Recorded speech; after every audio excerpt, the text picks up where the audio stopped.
The story begins with Amanda Clark, a poised and successful Black woman, arriving at an opulent five-star hotel in New York City. Amanda, the CEO of a global tech empire, was visiting the city to finalize a groundbreaking business deal. Dressed in understated elegance, she carried herself with a quiet confidence that turned heads wherever she went. However, upon entering the grand lobby of the luxurious hotel, Amanda faced an experience that she hadn't expected. The hotel manager, Peter Caldwell, a middle-aged man with a sharp suit and a smug expression, scrutinized Amanda the moment she walked in. Without even a second glance at her, Peter dismissed her as someone who couldn't possibly afford a stay at their exclusive establishment. Amanda approached the front desk, where Peter cut her off before she could speak. "I'm sorry," he said with a tight smile, "but we don't have any rooms available." Amanda raised an eyebrow, surprised by his abruptness. "I haven't even told you what I'm here for yet," she replied calmly. Peter, visibly uncomfortable, stammered, "Well, I can assure you that we're fully booked. Perhaps you'd be more comfortable at one of the hotels down the road." The dismissive tone stung, but Amanda maintained her composure. "I see," she said, her voice steady. "In that case, could I speak to the general manager?"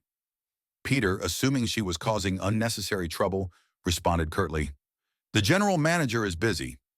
I'm sure you understand." Amanda smiled faintly, nodded, and walked out, her heels clicking against the marble floor as she left the hotel. Her graceful exit belied the storm brewing inside her. Amanda wasn't one to let such incidents slide. She had faced prejudice throughout her life and had always risen above it.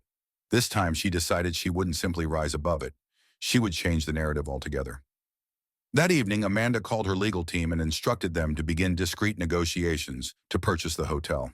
The task wasn't easy. The hotel, a historic landmark, was owned by an elite family that prided itself on maintaining its exclusivity. However, Amanda was undeterred.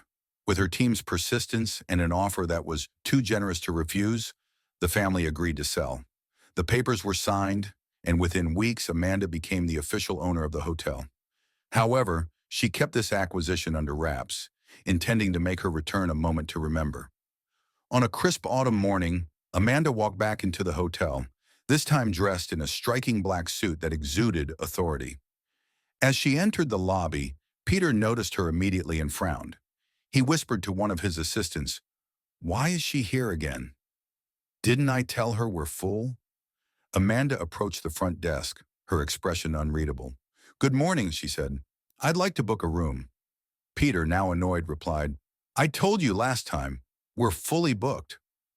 Amanda smirked and pulled out a folder from her briefcase. She placed it on the counter and slid it toward Peter. "Actually," she said, her voice cool but firm, "I believe you'll find that I own this hotel now." Peter's face turned pale as he opened the folder and saw the legal documents confirming the sale. He looked up at Amanda, his mouth opening and closing as he tried to formulate a response. "You're the new owner?" he stammered. "That's correct," Amanda replied. "Effective immediately, I'll be making some changes around here. But first, I'd like to speak with the staff." The hotel employees gathered in the grand ballroom, murmuring amongst themselves, curious about the sudden meeting. Amanda stood at the front, her presence commanding the room. "Good morning, everyone," she began. "As you've probably heard by now, I'm the new owner of this hotel. My name is Amanda Clark." She paused, letting the weight of her words sink in. "This hotel has a long-standing reputation for luxury and excellence, but I believe there's always room for improvement. Unfortunately, during my last visit, I experienced behavior that does not align with the values I hold dear." Amanda glanced at Peter, whose face was a mix of embarrassment and dread.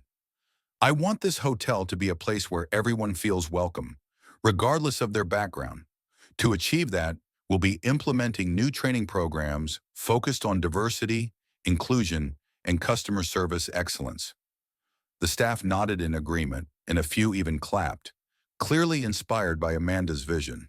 Amanda continued, "As for those who cannot align themselves with these values, I'm afraid this won't be the right place for you to work." Peter was called into Amanda's office later that day. He entered hesitantly, his usual arrogance replaced with unease. Amanda gestured for him to sit.